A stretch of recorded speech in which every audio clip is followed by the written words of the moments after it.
Hello hi doctor Vaishnavi Modi this side. આજે વાત કરીએ હેર ડાય વિશે. ઘણા બધા પેશન્ટ્સ આવતા હોય છે જેની કમ્પ્લેન હોય છે એલર્જીક રિએક્શન આફ્ટર ડાય એપ્લિકેશન. તો તમે શું યુઝ કરી શકો શું નહીં આજે વાત કરીએ. સૌથી પહેલા whenever you are buying a dye, એટલે જ્યારે તમે હેર કલર લેવા જાઓ છો કે ડાય લેવા જાઓ છો એમાં તમારે 3 વસ્તુ રીડ કરવાની છે કે એમાં શું નહીં હોવું જોઈએ.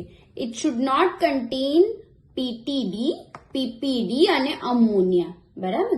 જ્યારે આ 0% હોય, થોડાક એક્ઝામ્પલ આપી દઉં. કેરામેટ એક્વાઓ is one of the example.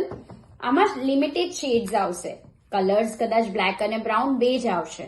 But what is helpful કે આનાથી તમને એલર્જીક રિએક્શનના ચાન્સ બહુ જ 10% અથવા લેસ દેન 10% છે.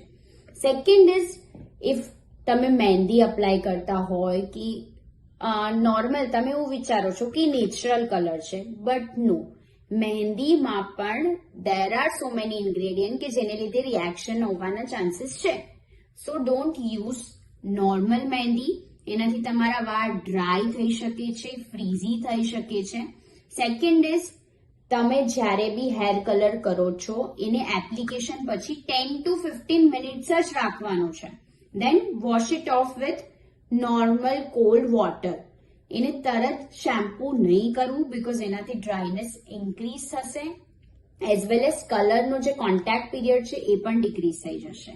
એન્ડ થર્ડ ઇઝ અગર એલર્જીક રિએક્શન આવે છે એકવાર તો ડોન્ટ ટેક ઇટ લાઇટલી. જેટલી વાર એ ભવિષ્યમાં રિએક્શન આવશે એની સિવિયરિટી ઇન્ક્રીઝ થવાના ચાન્સીસ વધી જશે. Thank you. બાય.